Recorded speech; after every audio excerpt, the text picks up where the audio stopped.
많은 분들이 고민하시죠? 국민연금 언제 받는 게 가장 유리할까? 이 질문의 답이 최근 크게 달라졌습니다. 정부의 연금 정책 변화로 수령 시기 결정 기준이 바뀌었기 때문입니다. 결론부터 말씀드리면 이제 핵심은 속도가 아니라 전략입니다. 빨리 받으면 총액이 줄고 늦게 받으면 월 수령액이 크게 늘어납니다. 이번 변화의 포인트는 늦게 받을 이유가 더 강해졌다는 점입니다. 우선 국민연금 수령 구조의 기본 원리를 정확히 알아야 합니다. 국민연금은 본인의 상황에 따라 수령 시기를 선택할 수 있습니다. 최대 5년까지 앞당겨 받는 조기 수령과 정상적인 수령이 있습니다. 여기에 최대 5년까지 수령 시기를 늦추는 연기 수령도 가능합니다. 가장 중요한 것은 시기에 따른 감액과 증액 수치입니다. 조기 수령을 선택하면 1년당 약 6%씩 연금액이 감액됩니다. 만약 5년을 당겨서 받는다면 원래 받을 돈의 30%가 줄어듭니다. 반대로 연기 수령은 1년당 약 7.2%씩 연금액이 가산됩니다. 5년을 늦게 받기로 결정하면 수령액이 무려 36%나 증가합니다. 이해를 돕기 위해 월 100만원을 기준으로 비교해 보겠습니다. 5년 일찍 받는 조기 수령을 택하면 매달 약 70만원을 받게 됩니다. 대신 남들보다 5년이라는 시간을 먼저 받는다는 장점이 있습니다. 반대로 5년 늦게 받는 연기 수령은 월 약 136만원을 받게 됩니다.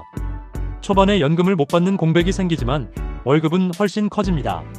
그렇다면 과연 몇 살까지 살아야 늦게 받는 것이 유리할까요? 많은 전문가가 분석한 통계적 손익분기점은 80세에서 83세 사이입니다.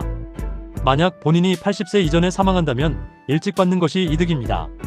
하지만 80세 이상 생존한다면 늦게 받는 것이 총액면에서 유리합니다. 그런데 이번에 정책이 바뀌면서 이런 계산법에 큰 변화가 생겼습니다. 과거에는 소득이 일정 수준 이상이면 연금을 깎는 제도가 있었습니다. 이 때문에 일하는 분들은 손해를 안 보려고 조기 수령을 택했습니다.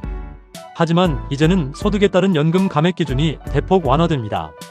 즉 일하면서 연금을 병행해서 받아도 불이익이 거의 사라진 것입니다.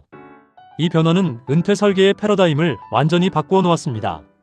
과거에는 은퇴와 동시에 연금을 받는 것이 일반적인 공식이었습니다. 하지만 이제는 일하면서 연금 수령을 최대한 늦추는 게 이득입니다. 소득이 있는 동안은 일을 하고 연금은 계속 불려나가는 방식입니다. 구체적인 케이스별로 최적의 전략을 정리해드리겠습니다. 먼저 건강 상태가 양호하고 계속 일할 수 있다면 연기 수령입니다. 일하는 동안 생활비를 충당하고 연금은 36% 증액을 노리십시오. 연금은 늦게 받을수록 가치가 커지는 가장 안전한 자산이기 때문입니다. 반면 당장 소득이 없고 현금 흐름이 막혔다면 조기 수령을 하십시오. 미래의 큰 금액보다 당장의 생계 유지가 더 중요하기 때문입니다. 특별한 소득이 없지만 견딜만한 분은 정상 수령이 기본입니다. 혹은 상황에 맞춰 2-3년 정도만 짧게 연기하는 것도 방법입니다.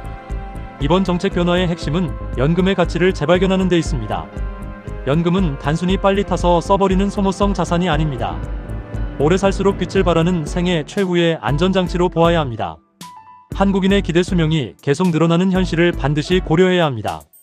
현명한 결정을 위해 스스로 3가지 질문을 던져보시길 바랍니다. 첫째, 내가 몇 살까지 일을 해서 소득을 만들 수 있는가입니다. 둘째, 연금 외에 다른 임대소득이나 금융소득이 충분한가입니다. 셋째, 나의 현재 건강 상태와 가족의 수명 내력은 어떠한가입니다. 결론적으로 일하면서 연금은 최대한 늦추는 구조가 가장 탄탄합니다. 이번 정책 변화를 기회 삼아 여러분의 은퇴 전략을 재점검하십시오. 미리 준비하고 계산하는 사람만이 더 행복한 노후를 맞이합니다. 오늘 전해드린 내용이 여러분의 노후 설계에 큰 도움이 되길 바랍니다. 스마트 은퇴 연구소는 여러분의 활기찬 제2의 인생을 응원합니다. 시청해주셔서 감사합니다. 다음에도 유익한 정보로 찾아뵙겠습니다.